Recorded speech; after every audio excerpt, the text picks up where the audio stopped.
دایمەش ئاگادار بە زمانی خەڵک بەرامبەرت ناوەستێ. ئەم قورئانە پیرۆزەی کە مامۆستایانی بەڕێز لە خزمەتیاندا بووین و تەراویحێکی خۆشیان بۆ کردین خوا زانداتەوە دیقەت بدە ئەم بابەتانەیان بۆ باس کردین. خوا لە قورئانە باسی خۆی دەکا، خۆی ذاتی الله سبحانه وتعالى ليس كمثله شيء الله أحد الله الصمد لم يلد ولم يولد ولم يكن له كفوا أحد. خاوني أرز آسمان، خاوني بون، خاوني همومان، الله تاكي تنهاي بالشريك. خوا لە قورئانە دەفەرمێ بیخوێننەوە. ئەزانن چی بە من وتراوە؟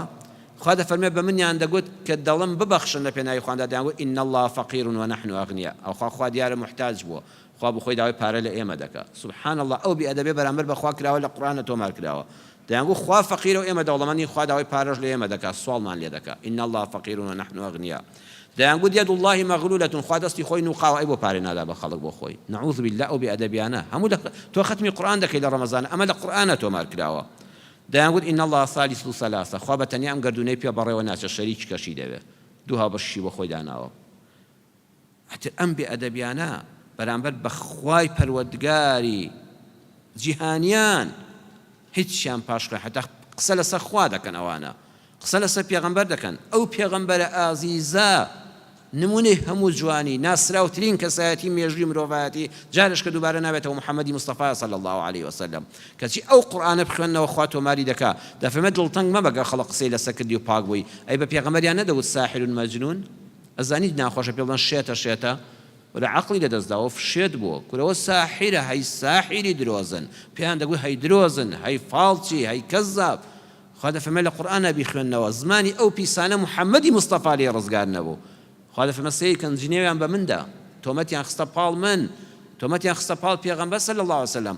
لەگەڵ پێغەمبەرە لە مەجلیسێکدا دانیشتن، چواردەوری مەدینە گیراوە بە تەوق کراوە بە کافر و منافق و جوولەکە و هەموو پیسەکان. پێغەمبەری خوا دەفەرمێ هیممەتتان هەبێ، ڕۆژێک ئەو کیسڕایی کە ئێستا مناڵ کە لە بێشکیان ناوی بێنی دەترسێ، ئەوەندە بەعەزەمەتی هەیە، ڕۆژێک تەختی کیسڕا دەکەوێتە دەستی ئەوەی موسڵمانان. ئەو موژدەیە دەدا. منافقەکان سەریان دەبردە پێش، بەخوا محەممەدیش تۆزێت تێک چۆ فشەیدایە، هەربا بە تۆ ناوێری بچی بۆ ئاودەست و هەر چوادەورە گیراوە نان نێبی خۆی.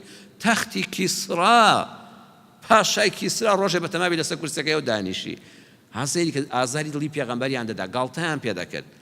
بۆیە دەبێ خۆت حازرکەی، ئەگە کارت کرد، ئەگە شتت گوت، ئەگە قسەی جوانت کرد، خەڵکانەکەیان ئەو گوڵیان ناوێت، وڵەیەکەت حەد دەبێ بقرتێنن، حەزیان لە پیسەکەیە.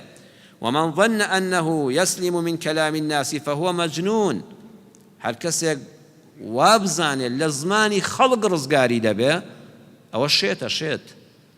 ئەگە کار نەکەی هیچ نەکەی بۆ خۆل لە ژوورەوە دانیشی، کەس قسە لەسەر ناکە، بەس کە کارت کرد، کە کاری جوانت کرد، کە مەردایەتیت نواند، کە بەڕێز و بە حورمەت بووی، خەڵکانێک پێیان قبوڵ نابێ، قسە لەسەر دەکەن.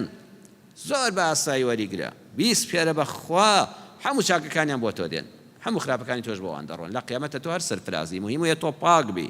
ئەیناگە بتەوێت ڕزگاربی شێتی یان خۆت شێت دەکەی.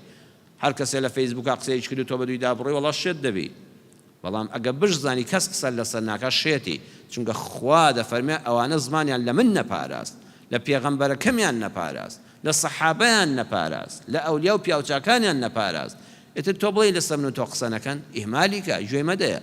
تۆ وتار دەخوێنەوە تا من لە هینەوە قسەتان بۆ دەکەم، باسی خوا و پێغەمبەر صلی الله علیه وسلم قسەی زانایان کابراس دەکۆمیتین دەشێن لەسەر دەنووسێ، دەی با بینووسێ، هەر بە خەیاڵیشتان هەیە. ئەوە کەلامی خۆش ڕەت دەکاتەوە. خۆ لەسەر قسەی من بێ هەر زۆر مەمنونم. قسەی تۆ ڕەت کاتەوە قسەی بە شەرێکە، بەڵام ئەو قسەی خۆش ڕەت دەکاتەوە، قسەی پێغەمبەری ئیسلام صلی الله علیه وسلم ڕەت دەکاتەوە. گرنگی پێمەدا. وغلیظ الناس غیر مشروع وغیر مقدور. لە ژیانە بزانە ڕازیبوونی دڵی هەرچی خەڵکێ لەم سەر زەوێدا نەخوا پێی خۆشە، نە شتێکە لە توانای مرۆڤدایە. چونکە ئەگە بتەوێت دڵی هەرچی خەڵکە ڕازیکەی خوا لێ دەڕەنجێ. ئەگە بتەوێت دڵی هەموو خەڵکی ڕازیکەی غیر مەقدور، توانات نییە، شتیوان ناکرێ، مەحاڵە.